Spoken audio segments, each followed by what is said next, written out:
आपको आलू, प्याज और टमाटर की तरह दुकानदार नोटों के बंडल बेचता नजर आए तो आपको कैसा लगेगा? आई गेस आपको बड़ा अजीब लगेगा, लेकिन आपको जानकर हैरानी होगी कि दुनिया में एक ऐसा अनोखा देश भी है जहां फल, सब्जियां नहीं बल्कि पैसे बिकते हैं। जी हाँ, पैसे जो हमें अपने देश में सीसीटीवी की नजरों में रहते हुए एटीएम या फिर बैंक से मिलते हैं, मगर यहाँ तो मंडियों में ही मिल जाते हैं। अब इसके पीछे की वजह क्या है, ये जानने के लिए आपको हमारा आज का ये वीडियो अंत तक देखना पड़ेगा, जिसमें बात हो रही एक ऐसे देश की जहाँ नोट रद्दी की तरह बाजार में किलो के भाव मिल जाते हैं। तो चलिए फिर शुरू करते हैं आज का वीडियो। करेंसी किसी भी देश की इकोनॉमी की नींव होती है। यही वजह है कि दुनिया के लगभग सभी देश अपने यहाँ के सिक्कों और नोटों को बड़ी हिफाजत और कड़ी सुरक्षा में रखते हैं। लेकिन दुनिया में एक जगह ऐसी भी है जिसका नाम है सोमालीलैंड, जहाँ पैसा बंडल की शक्ल में शहर की सड़कों पर रद्दी की तरह पड़ा रहता है, और वो भी बिना किसी हिफाजत के। अब आप ये मत समझिए कि यहाँ राम राज स्थापित है और किसी को भी ना पैसे का लोभ है और ना ही चिंता। अब ऐसा क्यों है, इसके लिए हमें जरा इस जगह का इतिहास जानना पड़ेगा, जिसके लिए कुछ साल पीछे जाना पड़ेगा। कुछ साल से मतलब कुछ साल ही है, यही कोई 3-1 दशक पहले। तो वो वक्त था साल 1991 का, जब उत्तरी अफ्रीका में अदन की खाड़ी के पास मौजूद सोमालीलैंड गृह युद्ध के बाद सोमालिया से अलग होकर वजूद में आया। यहाँ के लोगों ने तो इसे अपना नया देश मान लिया, लेकिन किसी भी दूसरे देश ने इसे मान्यता नहीं दी और अभी तक भी नहीं दी है। लेकिन मीडिया में छपी खबरें बताती है कि यहाँ के 40 लाख की आबादी खुद मुख्तार जमहूरियत का दावा करती है, मगर इस जगह की हैसियत बेहद गरीब मुल्क वाली है, क्योंकि यहाँ ना कोई सरकारी व्यवस्था लागू है और ना ही यहाँ के लोगों के लिए रोजगार का कोई साधन है। वैसे यहाँ से भारी मात्रा में ऊँटों का निर्यात होता है, लेकिन फिर भी इतना नहीं कि देश के लोग सुकून से और आराम से जिंदगी जी सके। यहाँ का ज्यादातर हिस्सा रेत की चादर से ढका रहता है। वहीं पानी की कमी की वजह से इलाके में सूखा पड़ जाना आम बात है। नतीजा, सोमालीलैंड में साधारण नहीं बल्कि गरीबी का स्तर बहुत भयंकर है, और यहाँ की करेंसी का नाम है सोमालीलैंड शिलिंग, जिसकी वैल्यू चूरन में मिलने वाले चिल्ड्रन बैंक के नोट जितनी है।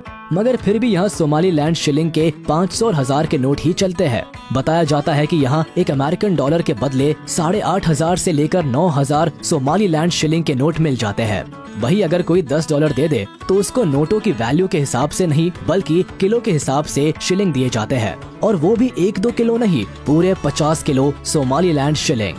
वही अगर यहाँ किसी को सिगरेट की तलब लग जाए और उसे एक सिगरेट खरीदनी हो तो उसे हमारे यहाँ की तरह 10 या फिर 20 या 22 रुपए नहीं बल्कि पूरे 500 या फिर 1000 शिलिंग का नोट चाहिए होता है।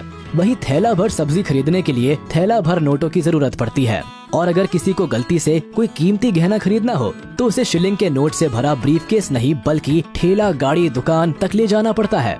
अब यहाँ हम आपको ई रिक्शा या फिर टेम्पो का उदाहरण भी दे सकते हैं, लेकिन दिया नहीं, क्योंकि यहाँ पर एक पहिए वाली ठेला गाड़ी सबसे ज्यादा चलती है। यही वजह है कि यहाँ की राजधानी कहीं जाने वाली हर्षिगा के बाजारों में अक्सर लोग ठेला गाड़ी पर ही नोट लाद कर चलते हुए नजर आते हैं।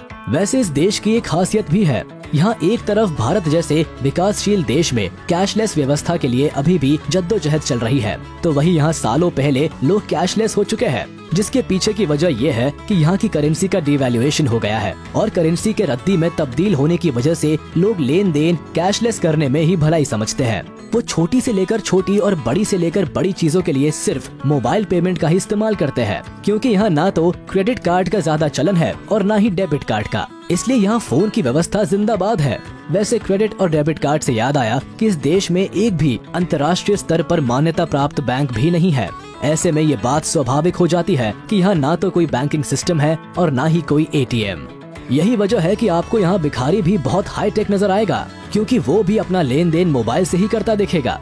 वैसे सबके कैशलेस हो जाने की वजह ये भी हो सकती है कि कौन छोटी मोटी खरीदारियों के लिए झोला भरकर नोट ढोता फिरे, इसलिए यहाँ आम और खास सभी कैश विहीन रहना ही पसंद करते हैं। फिर चाहे फुटपाथ पर सब्जी और फल बेचने वाले हो या फिर बड़ी बड़ी चमचमाती परचून और बाकी जरूरत के सामान वाली दुकानों पर बैठे धन्ना सेठ, कहीं भी चले जाओ, बस अपने मोबाइल से दुकानदार का मोबाइल नंबर या फिर QR कोड स्कैन करो, पैसे तुरंत ग्राहक के अकाउंट से दुकानदार के खाते में चले जाते हैं।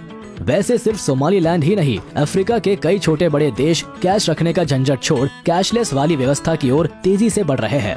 घाना, तंजानिया, युगांडा में भी मोबाइल बैंकिंग की क्रांति आ रखी है। इसी तरह केन्या में भी बड़ी तादाद में लोग M-पेसा के जरिए भुगतान कर रहे हैं। वैसे अब आप ये मत मान लीजिएगा कि कैशलेस हो जाना कौन सी बड़ी बात है। हमारे देश में भी तो कई बड़े शहर लगभग पूरी तरह से कैशलेस हो चुके हैं, मगर सोमालीलैंड की खासियत है कि यहाँ के शहरों के साथ साथ गाँवों में भी लोग नोटों को भूल चुके हैं।